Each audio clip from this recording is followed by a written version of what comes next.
Hello everyone and welcome back to our Moneyball series with Paris FC, home of the French League champions. The biggest and best team in Paris. We are finally there. The Moneyball system did, in fact, work.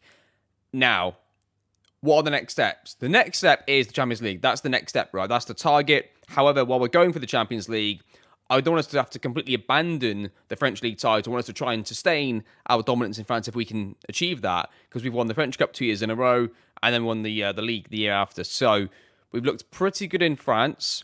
Can we take that across the whole of Europe and try and win the Champions League? I mean, I don't even care about the Europa League at this stage. We're just going full on Champions League. We've got ourselves to the quarterfinals, looking like we had a good chance a couple of years ago, but we'll have to wait and see what happens this time round. So this episode is going to be us going through our whole Moneyball transfer window. Now, I don't know how many players are really going to sign.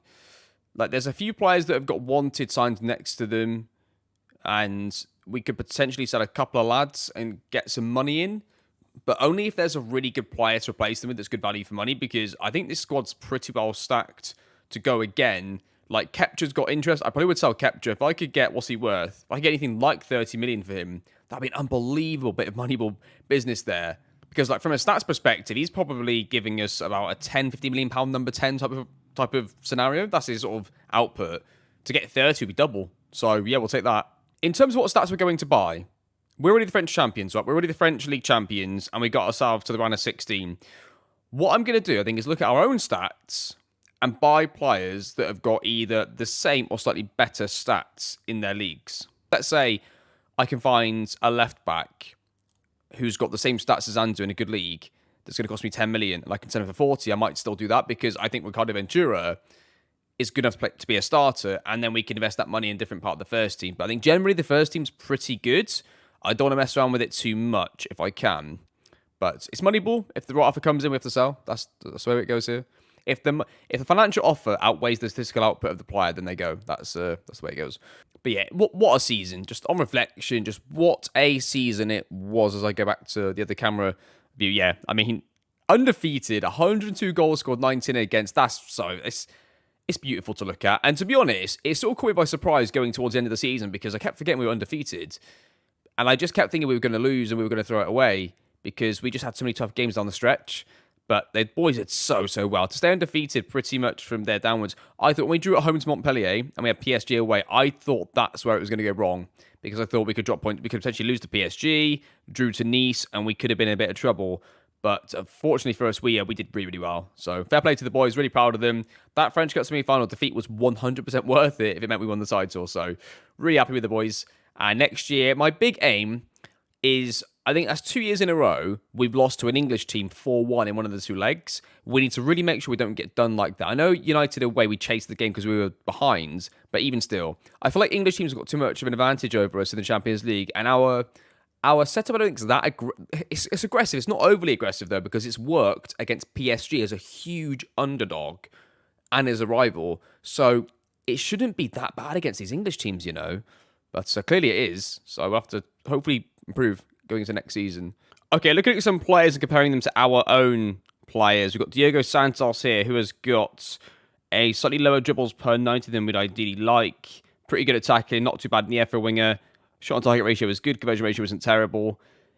Open play key passes per 90 is pretty good as well. So he's going to get a scout. He's quite expensive, though, for somebody who hasn't got the perfect stats for us. Yeah, there wasn't too many players, to be honest, in this list. But we already had a few good players on the short list from last year for why players we need to.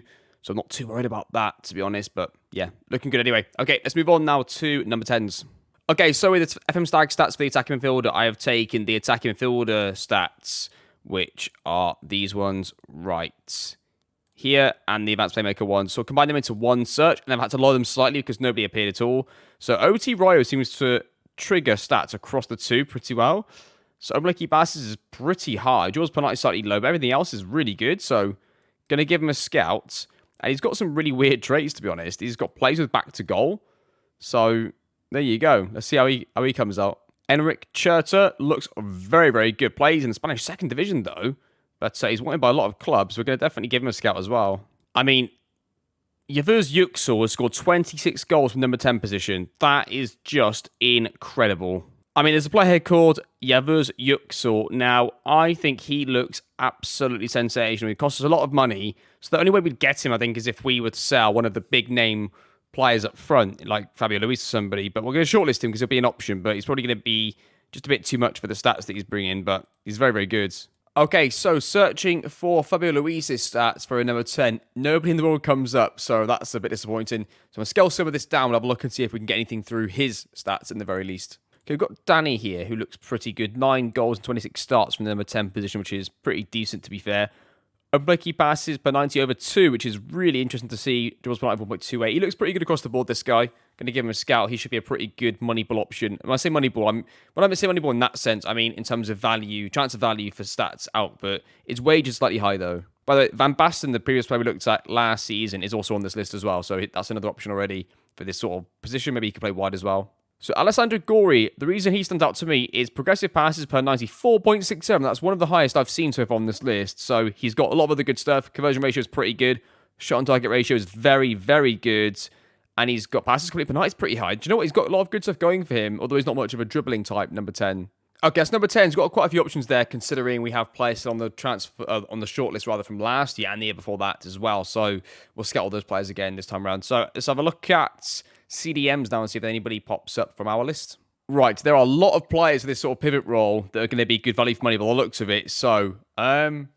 I don't know where to start with this. I mean, we've already spent a lot of money on pivot players like last season, but these two here right off the bat, both slightly different, right? Like you've got more progressive passes from Casper, but Sam Pettit has got more open play key passes per 90. Expected assist goes to Sam Pettit. They're slightly different players. These two would be a good partnership, actually, which would be quite funny. Yeah, I'm going to scout both these two because they both look pretty good. I mean, I don't really want to sell any of my current players, but you never know. Okay, so Neste Oz is a player in the Turkish Super League, pivot player. He's got expected assist of 4, which is really good. He's got passes completed per 90 just under 50, progressive passes per 90 5.21, sprints per 90, tackling ratio. He's got the lot, this guy. Like, he looks really good. Who wants him, actually? Any big clubs? Norwich. Manchester City want him, so does Southampton. A mixed bag of who wants him. So he might not be quite ready, but he's going to go on the shortlist. He could be a very good player. Right, okay, I'd look through the pivots there. Looks pretty good. We're pretty well set, I think, on the shortlist anyway for this sort of type of player. So let's have a look now for fullbacks. Okay, I was struggling a little bit for fullbacks. I had to basically go back to our normal search with our own team again. I couldn't get anything from FM Stag stuff. So what I'm going to do is look at this guy right here, playing in Spanish First Division, Diana. 25 starts, dribbles per 92.88. Most of our players had close to that. Basically, what I did is I took our 3 players and I just put in the search bar the minimum attribute, or the minimum stat, rather, from each player. So, of all the main 3 fullbacks that I used, whoever had the lowest dribbles per 90, I put that stat in to try and see what we could get as our sort of minimum benchmark to play for our team. The reason I did 3 and not 4 is because the backup right back, Alban, he didn't play as much as the other 3. So that's why I went to 3. Just so you know exactly what I'm doing and how I've gone about it. So he looks pretty good across the boards. Mostly anybody on this list is going to be good enough for the right age, and they play at the right standard of football for us. Yeah, not a load of options, but luckily I'm not really looking at messing on the fullbacks too much either, so it's okay. We've got options if we need to, but I'm pretty sure we're going to stick with the fullbacks we've got. Okay, that is going to be wingbacks done. I had a couple of youngsters there that I just scouted that didn't quite fit the stats perfectly, but quite young, so they were like 19, 20, so they could be developing into good players. So we'll leave that for now. That's really an emergency. I think Anzi might be the only player I might consider selling just because of how good I think Ventura could be. And he probably could take over as the starting left back, but I don't really want to chance that if I can avoid that. But yeah, okay, let's move on to centre backs and see what we can do there. Okay, I want to look through some centre backs. There weren't too many, to be honest, that were around. I had a few that were already on the shortlist from previous years, so I'm probably going to look to that. There is a chance that I could sell my 4th choice centre back, Breedle, and bring in a different centre back if I feel like I've got the money to do so, just to cement ourselves with that 4th choice centre back being a bit stronger if we need it to be. But he did okay last season when he was needed. But, you know, I'm always thinking worst case scenario for the Champions League now. If we pick up like 2 key centre backs being up for a sustained period, is that going to be enough for him to go in? Not sure. But, okay, let's have a quick look at some goalkeepers. I mean, Georgie is really good domestically. I do feel like that sometimes in big matches he lets us down. And there you go. So Champions League-wise, do we look for a goalkeeper that's as good as him? Do we look for Georgie's stats, but somebody who doesn't have this as a trait? Is that something that we look for? So we've got Barcelona's goalkeeper that's appeared in my search. Now, he would be expensive, and I would have to tell Georgie to bring him in. But Barcelona did get to the final of the Champions League. That's the one positive, right? He's a goalkeeper that has proven in big matches to get to the Champions League. But I'm going to scout a load of goalkeepers that look like they could be close on the stats and see what the reports come back like. But he's a good option and probably be a like-for-like replacement for a similar amount of money. So there we are. To be honest, of all the top sides that got through to the last stages of the Champions League, not many of them had top goalkeepers. So we've got, I think 3 being scouted. Well, not top goalkeepers that we could get. That's what I suppose I mean as well. Clement Perron's a pretty good goalkeeper, a very good backup goalkeeper, but he has proven in some matches to be a bit calamitous, which is why I feel like that he's a solid number 2. If he's our number 2 for the rest of the save, he's a really good goalkeeper. We'll get £20 million offers for him again. I don't think he's quite good enough to replace Georgie, to be honest, but he could be. His save ratio is 15% less, which is what worries me, and he looks more calamitous in the match engine when I'm watching him play. So, I don't know. But that might be one area we'd look to improve, is that to basically go sideways at goalkeeper is probably worth the risk, because Georgie clearly is good enough to get us through domestic competitions. But I have noticed that in some big European games, like we conceded 4 to United, we conceded 4 to Chelsea the last couple of years. Both times, not only have we conceded 4 goals, but they've been to really weak efforts that I thought he would normally save, which it just seems a bit weird. So maybe it's the big matches thing, he just doesn't like it. Dreads big matches is very bad. So we could definitely look at moving him on and looking to replace George, who's been a legend for us. He was definitely worth the 10.25 million, although it's 10.25 million with 50% of the next sale, so that's a deflated transfer, really. They're going to get half the transfer when we sell him. So we're going to lose money all in all. If we were to replace him, we could sell him probably about 30, 35. We could probably replace him for about 30, 35, but altogether we'll actually be spending about an extra 10 or so million more because they get half of the next sale. But we had to do that at the time to get him in, and it was definitely worth doing to get us the success that we've had domestically. But that is going to do the searching for now. What I think we'll do now is, I don't think we did the attribute reveal, right? I don't think we did that because we won the league title. It was very exciting. So I think we'll do that now. We'll do that before we go into the transfers and what we managed to do. Let's have a quick look at the player attribute reveal. And it's going to be for, what season is it now? Yeah, we looked at this season that we last time, 2728. It's going to be the 2829 transfer screen. It's going to be this one right here. So we're going to see all these players who have we got that's notable. Now, let's see Salza, the left back. Cesar, the young Brazilian that we've signed, that we sold on. Conceição, who most probably would have seen before. Miguel Crespo would be interesting to see how good he was. Isaac Johansson and Espen Orfog. I'm actually interested in this one here. So let's come back then. Let's quickly do this and move on into the transfers. Okay, so the players we're going to be looking at are going to be the players from the following 2 teams. The team that finished second in the 2728 and then 2829. Because it's going to be the 2829 transfer window, right? That's the transfer we're looking at. But like we said last time, that it's not really the players that played this season, because most of those players were sold after the season before. So it says 2829. Yes, as you can see up here, it says 2028-2029 season, but most of the transfers were in the summer from the season before. So 28-29 hadn't started yet, so the players actually played in 2728, if that makes any sense. I always like to explain this quickly to people, so people dropping into the series sort of get what's going on. That's what we're sort of looking at here. Obviously, there's a few players where that isn't the case at the bottom here. And it's just because, for me, doing it this way is a lot easier and simpler for me just to go, there's one screen and do all those players. And some players will be 3 seasons back, some players will only be 2 seasons back, depending on when they were sold. If it was January, end of the summer, whatever it may be, right? So that's just an explanation of it. So really we're looking at 2728. So 2728, like we just said, is mainly this team here that finished second, which was 3 points less than the year before, but still did pretty well. And just managed to score 78 goals, 31 goals against. And this was the team for the majority of the season, if I get myself out of the way here. So it was Georgie in goal, Gutierrez, Gila, Badiashile, Walde across the back, Conti and Johansson pivots, Adel as a 10, and Bayer Ray on the wings, and Pizzicelli up front. So this is the team we're sort of looking at generally here. So here we go then. First player is going to be Miguel Crespo. Let's see how good he was. Miguel Crespo, okay, he's 34 now, so he's been a bit quicker back in those days in the great team with us, but really solid mentally, really solid technically, a really good CDM, and I'm sure he was a very, very good player for us at the time, because he would have been quite as slow. So really good player. Looks like how much did we buy him for? We bought him for 6.5, sold him for 6.5, sold him for 2.3, but he was a player brought in to really help progress the club, which he did very, very well. And overall was a really good player for the first 2 years that he was with us. Simon Waldy, our first choice right back. I don't know what to expect here. Okay. Do you know what? He's actually pretty solid, isn't he? I wasn't sure what to expect. He's a lot more of a solid fullback than I anticipated, playing for Werder Bremen now. We signed him for 4.5, sold him for 4.7. He's actually quite solid, to be honest. Probably be good on the side of a back three as well. Next is Francisco Conceição. Let's have a look at him. Yeah, I mean, we've seen him before. Most of us would have seen him. Signed him on a free transfer, sold for 90 million. Only spent the one season with us. Didn't make a single start, actually. All of his appearances were off the bench. But he was really effective, scoring 4 goals, getting 3 assists in the league just off the bench, which is really impressive. And good bit of business for us there.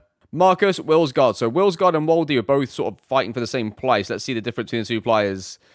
And they're actually quite similar, aren't they? They're actually quite similar players. Obviously, Wilsgard is a lot younger than Waldy, but they're quite similar in terms of being not lightning fast, not really slow, a bit more of a defensive kind of fullback than a proper wing back. So that's interesting. Cesar was our Brazilian player, was part Polish. We didn't count as a non-EU player. Let's have a look. What do we have? Do you know what? I think for the time, he would have been really, really useful. He was the exact kind of player we needed. A bit of pace, a lot of agility, a bit of dribbling, a bit of flair, and not much else, but he had a bit of that. So he probably was good for the season that we had him. We bought him for 11.75, sold him for 12.25. Actually made a profit on him, which is nice. Really, really good player. Was good for the year that we had him. And thank you for your services, Cesar. We appreciate you, mate. Sal's at the left back. We never really managed to use him because he was non-EU and already had the slot sort of covered, but I think he's a good player. Let's have a look. Yeah, he was pretty good. Not great on tackling. 6 tackling, that's really low.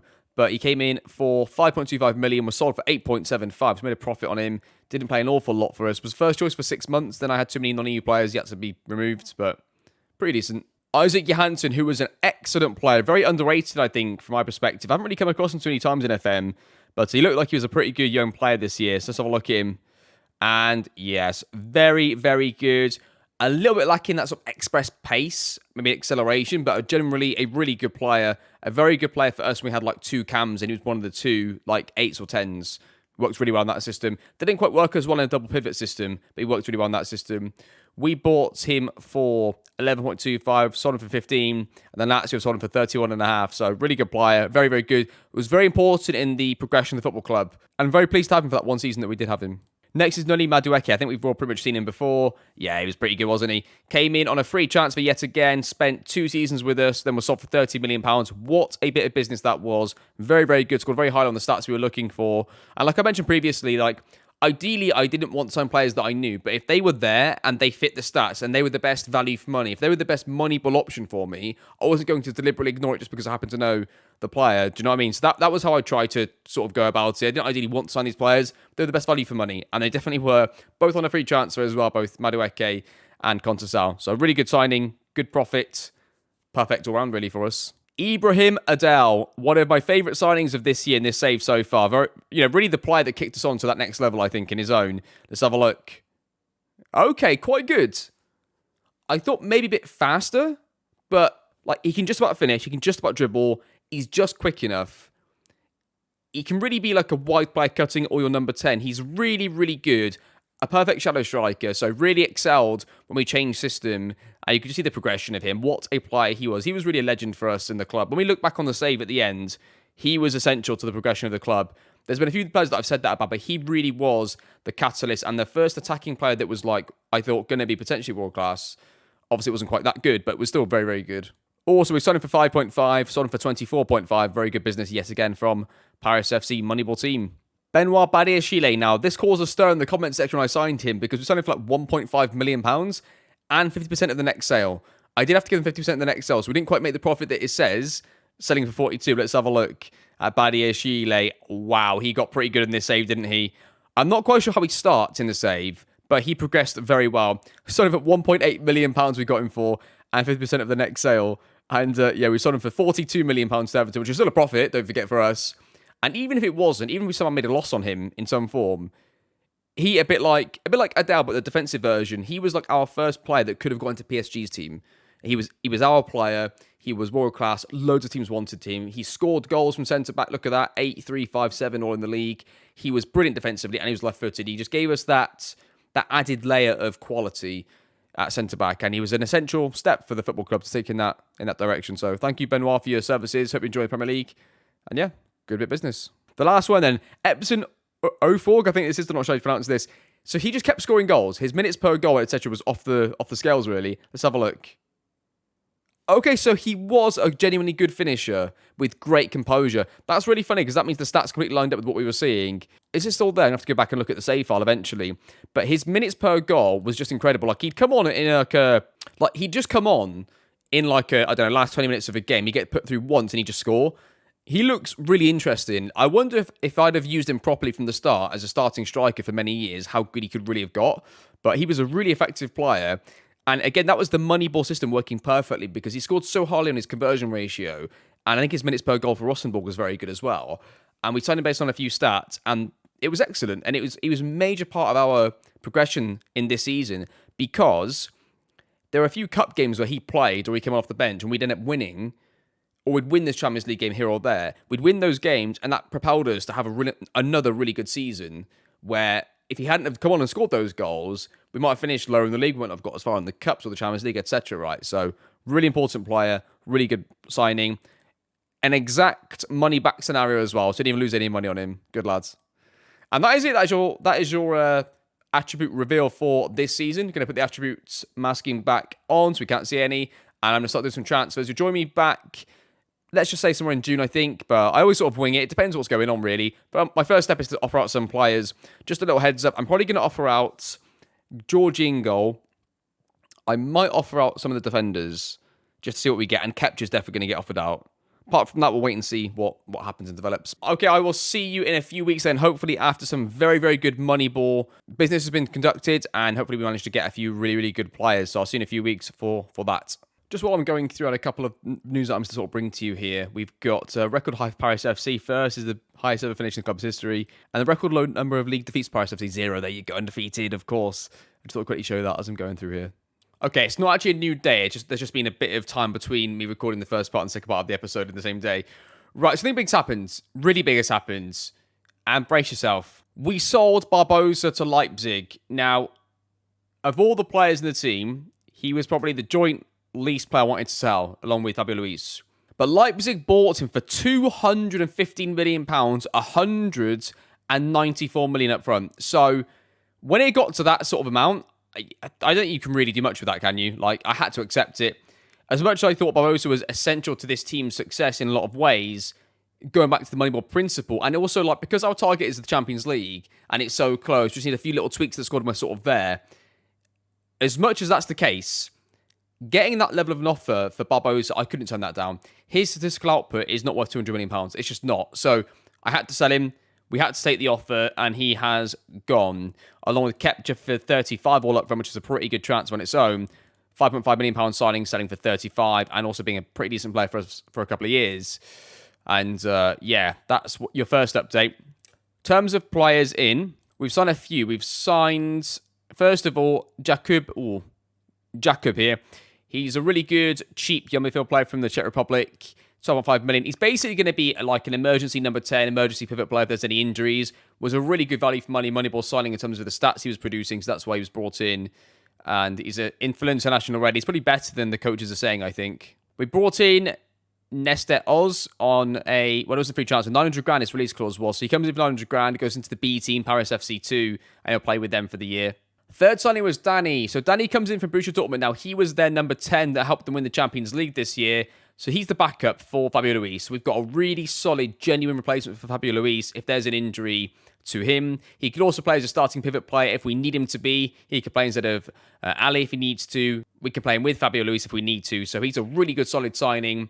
£39 million all up front, activating his release clause. I think Newcastle came in for him as well. So he turned them down and came to us for less wages. So that's good. Daniel Mina comes in, the goalkeeper. He comes in for £35 million, and he's worth already £100 million. I think he could be a really, really top goalkeeper, and I'm so pleased we made the move to get him. 5 caps for Spain already. Doesn't dread big matches. It doesn't say he necessarily enjoys them, but he doesn't dread them, which is already a positive. Last but not least, Omar Al-Amrani. Now, I tried to sign him about 4 seasons ago when he go to City. So this season here, when he went to City, I think I had an offer accepted for him, because his stats are amazing the first 2 years at Atalanta, but he chose City over us. And I think for about the same amount of money. So we actually got him cheaper than we actually would have got him. He hasn't played much of the last few years. He hasn't progressed. He's not probably the world-class best defender in the world that he could have been. I still think he's a really good centre-back, a really good solid ball-playing centre-back, left side of the back too, because he's left-footed. which I think if he's my fourth choice centre-back, we're in a really good shape. We are in very, very good shape. So really good, really pleased to get him in for the price as well. Good Moneyball signing there. Other players that have left, we have seen George leave for £17.5 million to Chelsea, and he was signed originally for 10. Nice little profit there. We managed to sell Breedle for £6 million. We signed him for 6, sold him for 6. Pretty good money there as well, because I don't think he's actually that decent. Like, I think that the lad from City that we just signed is much better than him, and they're taking the same spot in the squad, right? So really, really good. Right now, so finances of this, 233 million, there it is in all its glory. That is our current bank balance, 233 million pounds. Projection is to be 108 million in the plus at the end of the season, even without factoring in we get to knockout stage of the Champions League or anything like that. So a really good financial position we're in. Now, in terms of players in, Ezra Van Basten is a half-decent player. I don't know if he's going to be top level, but he's going to be close to it. So I'm going to try and get him in because he could be a good number 10, good left-sided player. It probably means that my little Serbian player, Petrovic and Jakub, these two here, they may not actually get much game time if I bring Van Basten in, because I can only really have a small squad anyway, because I don't have that many homegrown players. Well, we do have quite a few now, don't we? How many of these are homegrown? 1, 2, 3, 4, 5. We've actually got 6 homegrown players there. And at the end of the season, Novakovic turns into club homegrown as well. So we've got quite a few, actually, now I say that. But that's mainly from players we've signed, not from the actual academy, of course. I did actually ask the club to upgrade all the youth facilities, because we had like 100 million in the bank balance, and they wouldn't give me any more transfer money. This is before I sold Barbosa. So we have got all of our facilities being upgraded. The stadium just got expanded by another 15,000 seats from an expansion from last year. So things are looking really, really good at the club. The stadium holds 45,000. The training facilities have just been upgraded. All these facilities getting upgraded. We've now got 200 million in the bank balance. We do need to replace Barbosa with a key first-team player. And I tried to sign the Belgian lad that was worth loads of money before. Where's he gone here? Yeah, this guy here, Kraft. He turned us down because he said he just signed for his current club, which is not actually true, but that's what he said. So unfortunately, my go-to replacement isn't going to come in.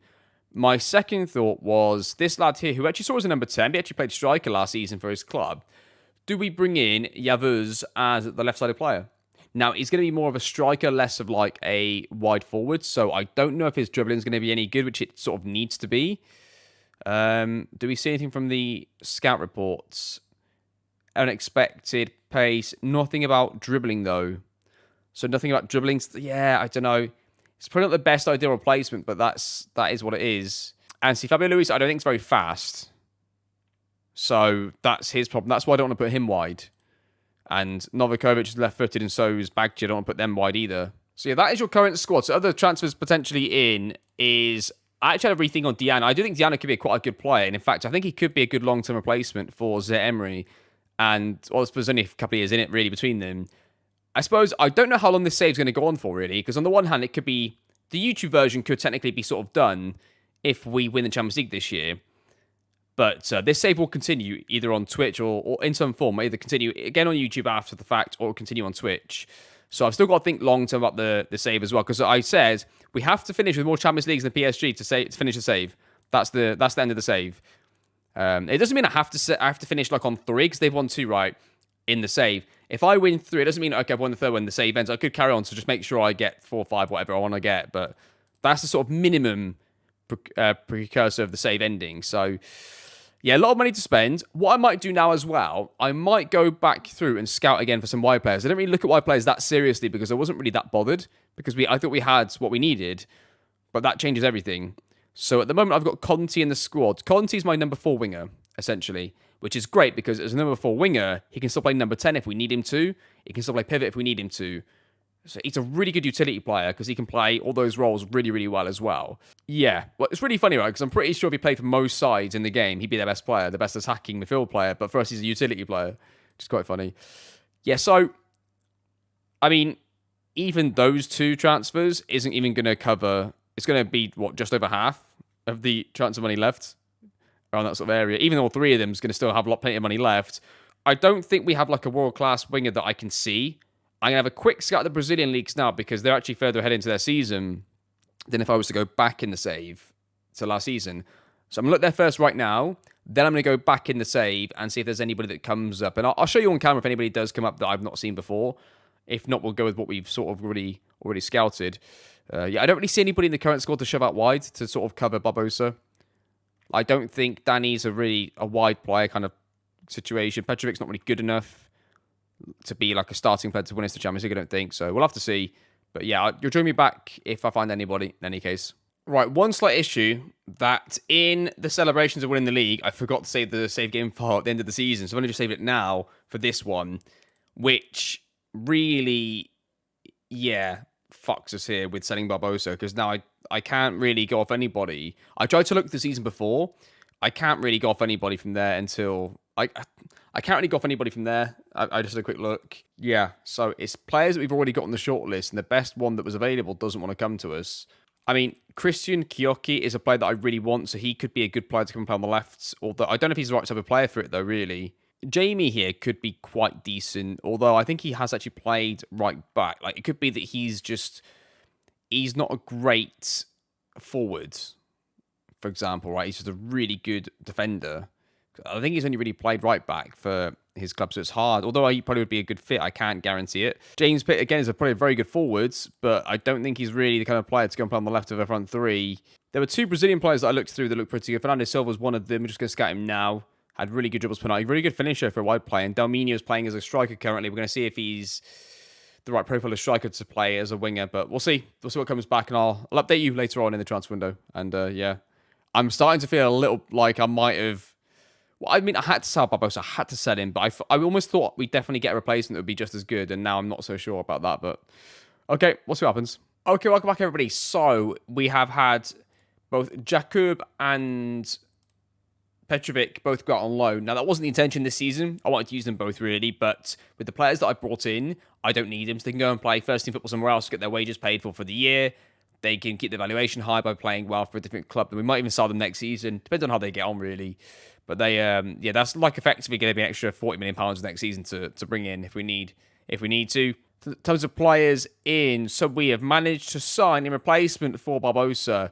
We got Ezra Van Basten, who is going to be a number 10 or a wide player, depending on what we think, really. Not quite sure what he's going to be.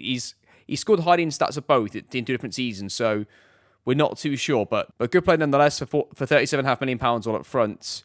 We then brought in Yüksel, who is the striker going to play wide for us. Looks like he's going to be a world-class player. 87 million all up front. Quite a big transfer. But when we sold Barbosa for 220 million, 87 is less than half of what the total is for Barbosa, so it actually worked out fine. And he's only worth more than what we paid for him. So, yeah, for an elite forward that's as good as he was at finishing as a striker, but also having high dribbles per 90, high creativity stats, that's really important. That's basically what Barbosa was, I think, when we signed him as well. So, he reminded me of Barbosa's stats. When I signed Barbosa, I thought Barbosa could be more of a striker, maybe less of an agility, dribbling type player, but works out fine for him. Hopefully it works out fine for Yüksel as well. The last but not least, Delminio. We had a spend on EU slot. I tried to sign Delminio. He's the best player that I could see from stats in terms of the Brazilian league, which is one of the few leagues that's running right now and is halfway through its season, or at least partly through its season. He looked pretty good, so we're going to sign him and see how he gets on. According to the coach, he's not quite as good as our current Brazilian players, but if he's not that good, then we can sell him next season for the same amount we bought him for, and we can buy somebody else into that non-EU slot. So it's not a huge loss, really. The amount of money we sold Barbosa for really enabled us to sign quite a few players there. So we effectively replaced Barbosa with 3 players that in total cost us, around 140 million, that sort of area, which is still a lot less than Barbosa was sold for. Plus, we've got those 2 players out on loan, so... Yeah, we've got a lot of money next season to bring in if we need to like if I was to replace him, let's say Yüksel's not great next year, and Delminio's terrible, I could sell Delminio plus those 2 players out there, even sell Van Basten to replace them with 1 player next season. Hopefully we don't need to. So your first team squad's going to be this, at least at the start of the season. Your team's going to be Emilio in goal with Ventura, Babo, Rikichi, and Meccano across the back. I've decided to give Ventura a start early on, see how he gets there. Zetemery and Ali both stay as pivot. Fabio Luis stays as the 10. Alisson stays on the right. Yüksel comes on the left-hand side. Bagchi starts again as the striker. So, yeah, that's going to be your squad. I mean, I have no problem with Seguin going in for Zetemery. That's not a problem. If Mustafa Ali is out, either Conti straight swaps into there, or alternatively, Danny can go in playing that role, because Van Basten could always come into the 10 role if needs be. In terms of the backup wide players, Alisson and Yüksel are the first 2 wingers. Ray is number 3. The number 4 winger will be either Van Basten or Dalmina, depending on who gets on and does the best. But Conti can also play there as well. It's got a lot of options, to be honest. A lot of options in the squad now. And I think that is time for us to get into our game. So one last look at the finances. 84 million in the bank balance in a really healthy financial position. And looking forward to seeing how the club develops going into this year. With Barbosa, I was hoping we were going to challenge the Champions League. Let's see if we can do it without him. And let's see if the team can continue to compete domestically as well. So we're going to play against Marseille and against Montpellier in today's episode and see how we get on. Here we go then. French Community Shield. Assistant manager says the fans have been fantastic. Go and do it for them. Okay. Early corner from Ali. Whips in towards the near post, headed away. Our new signing, Yüksel, gets onto it. Goes inside. Shoots on goal. Keeper saves it. Ali with the corner. Oh, one thing to watch out for. Yüksel is actually left-footed technically. He's got a very strong weak foot, but he's actually left-footed. Oh, as he strikes a goal, Ali gets it. Shoots on goal. Keeper saves it. Which will be interesting to see how much that affects it. Like with Barbosa, he had a pretty good season. But every touch that Yüksel takes on the left is going to be onto his natural side.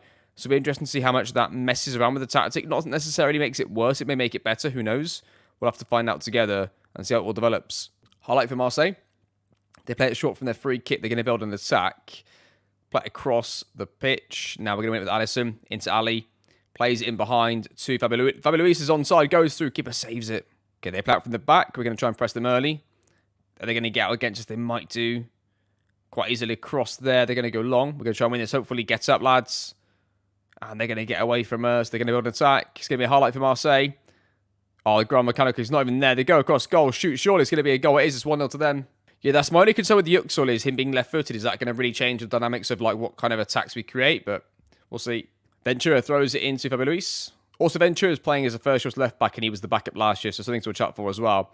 Alisson, see, even Alisson last year, I wasn't sure he was really a starting-level winger, but he developed into one and played well enough to be one.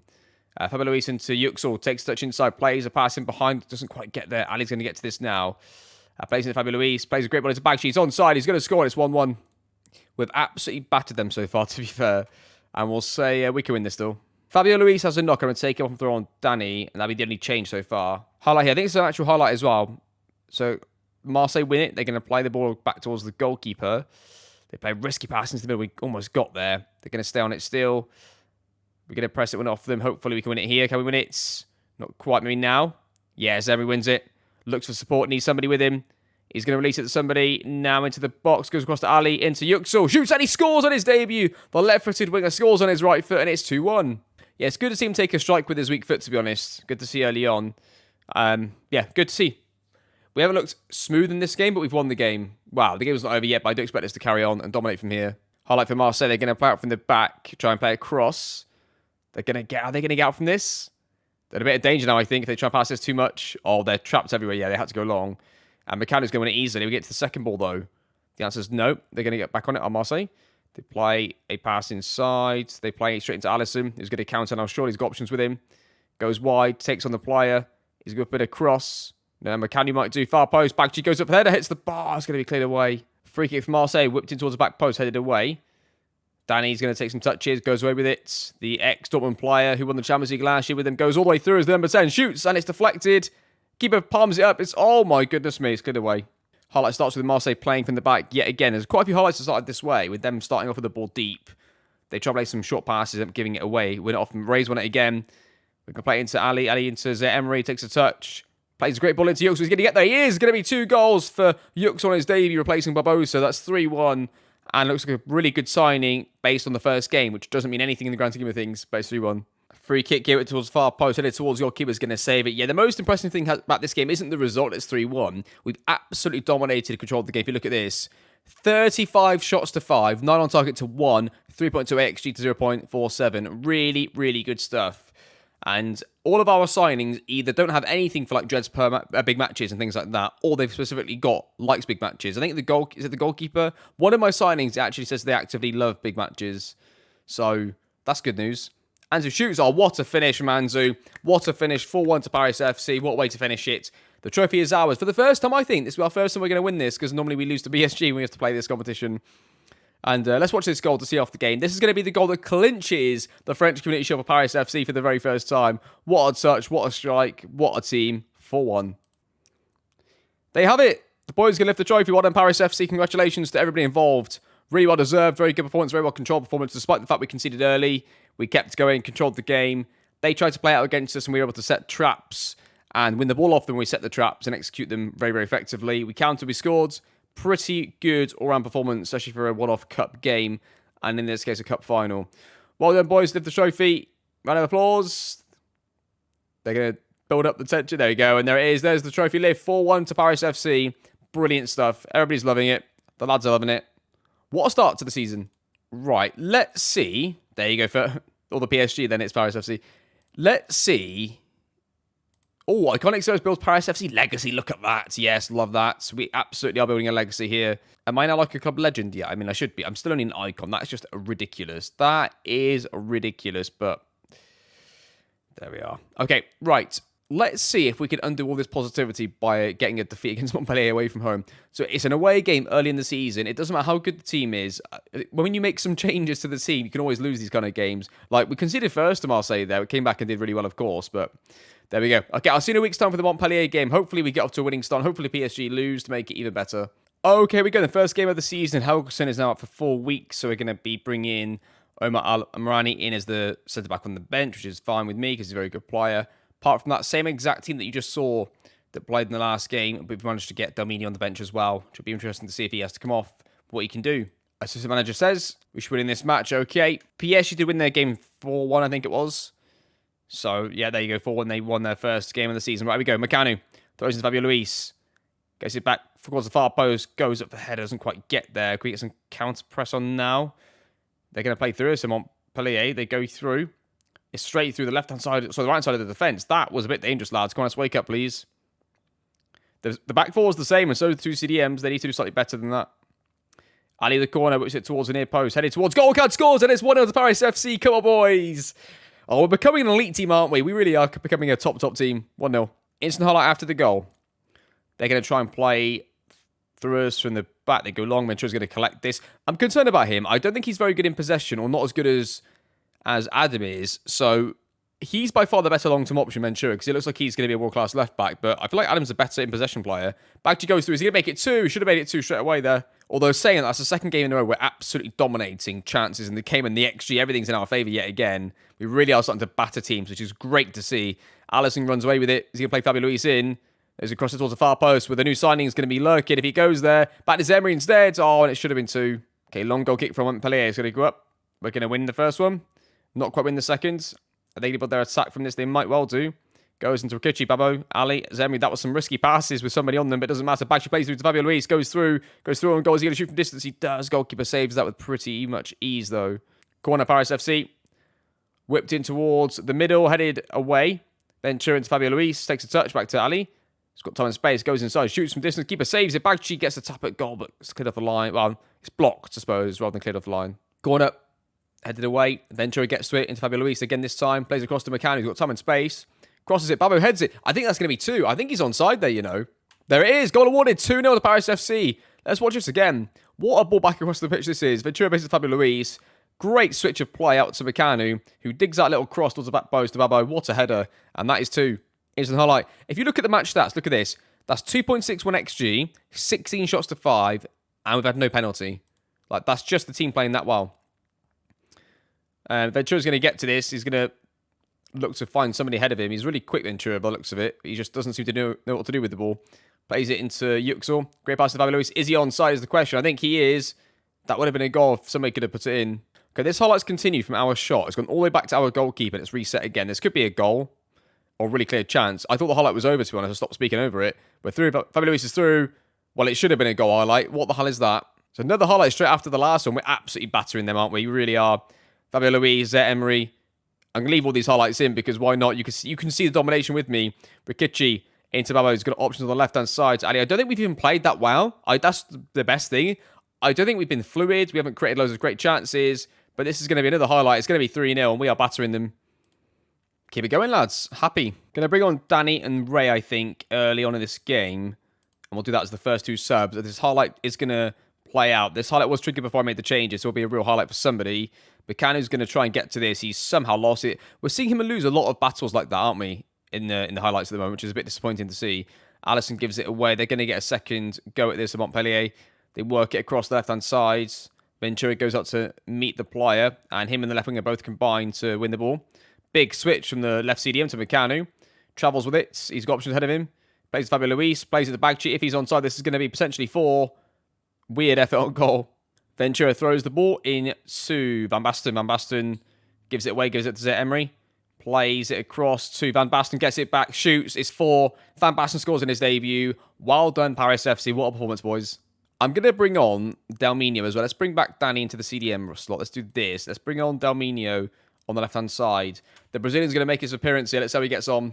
And there it finishes 4-0 to Paris FC. What a start to the season. 4-0. What a performance from Paris FC. Not necessarily the result, but the performance. Everything about it was really good. The performance was controlled enough. Like, we weren't great at controlling it. We could have done slightly better, but it was good enough to control the game as an away game, away from home, where they're going to get chances anyway, the opposition. It was good considering a couple of things. Wasn't perfect, yet we still won 4-0 with a 4xG. Like, that was incredible for a first game of the season. Considering how we've started most seasons, if we go back up to the top here, if we can go back through a few seasons, going to scroll to the bottom every time, isn't it? But like, they're 3 defeats in a row. Season before that would have been 2 defeats in 3. Season before that was... that wasn't too bad, actually, that one. But normally we lose the cup final, as you can see as well. Got some, like, patterns developing. It got, like, a couple of Portuguese players, got a few Brazilians, got a few Turkish players. Only 1 French player currently. 2 French players, actually. Well, we've got 2 French players and a few dual nationality that are French. Mustafa Ali is part French. So, there we go. That is going to conclude the episode. The mammoth-long episode we've got here, which is fantastic. Absolutely love this. This was so good to see. Barbosa being sold was not planned. He had a couple of offers early on for like 85 million up front. Liverpool offered 85 up front and like 120 overall. We ended up getting 220 with about 170 whatever it was up front. So we did very, very good in the amount that we got for him, although I wasn't really that happy about having to sell him. So next episode, now I don't like to miss the Paris derby because it can always affect things. So it makes sense to come back for the PSG game. So we'll probably come up for the PSG game. And maybe these 2 games, I'm not quite sure. Maybe even do Lyon as well, Lyon PSG, and then either one of these or a Champions League game, right? It might get bumped down a little bit because of Champions League, but it's going to be close to being in that area. But that's going to do it. That is going to do the episode. So, we did a lot of business, a lot of big business. The fact that we've sold Barbosa and Piscicelli now in the last couple of years has been really incredible, and the team has obviously managed to win the league without Piscicelli, can win the Champions League without Barbosa. That's going to be the next challenge, and see if the team is going to improve in the aggregate. I'm not sure this year we will. I think Yux will be a good player for a couple of years for us, potentially as a wide player, maybe as a backup striker as well.